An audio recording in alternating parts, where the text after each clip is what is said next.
So I have Mike here, and Mike's a patient that we've been working with. He had an injury, and probably about 4 or 5 months ago, roughly. Yeah. And it resulted in a drop foot. So he has a hard time on the right side pulling his foot up, and also to the side a little bit. And so, could you just describe kind of what happened back when you had this injury, Mike? Yep. So I broke my fibula, Okay.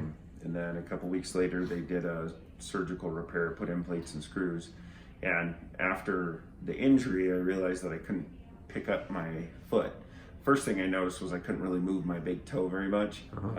And then once I started to get into the rehab portion, I couldn't pick my foot up. And then once I started walking outside of the boot cast thing, my foot would get caught, my toe would drag, my toes would bend under my foot. Right. Just creating issues. But the surgery went fine. Yeah, surgery went fine. Right, everything was good that way, and it's healed up fine and Yep. such. Okay, and so this is something that happens. Not everybody will this happen to, but there's different kinds of surgeries that could create a drop foot situation.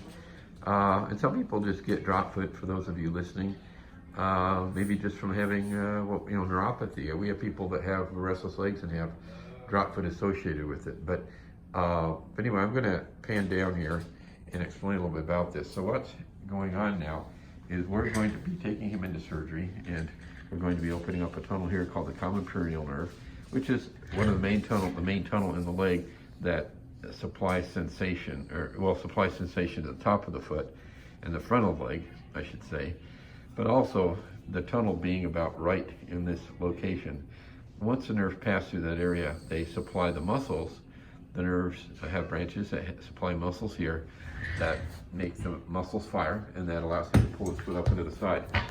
So I would like you to try to, let's do your right foot first, Mike. Let's pull that one up, and you can see, and pull your toes up, and you can see when I resist, there's quite a bit of resistance there, but let's do it over here. And so I can pull this toe down quite a bit. And actually, the tendon that pulls his big toe up is the weakest, the muscle, I should say. And then when he pulls his whole foot up over here, it's a little bit weak up here in this other muscle area. And push sideways. That is pushing sideways. Okay, okay, you are pushing sideways. Now push sideways over here. Much stronger.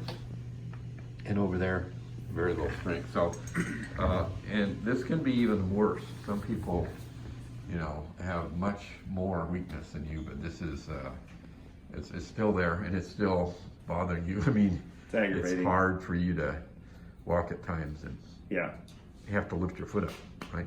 It impacts my gait, everything. I walk slower. Right.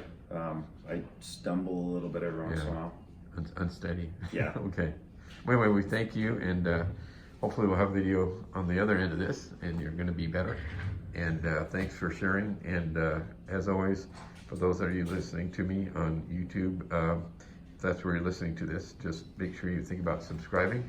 I always forget to mention it till the tail end of the video, but we like to teach people and make sure they understand of all the various ways we approach these nerve conditions in the lower extremity, because many times you're out there and you're not aware of things that we're doing that may be applicable to you listeners that really might be able to help you. And drop foot's one of them. So don't assume that your drop foot's not correctable, because in many cases it might be, regardless of what it's caused from. So anyway, we appreciate you taking the time for this video, Mike, and thank you everybody for watching.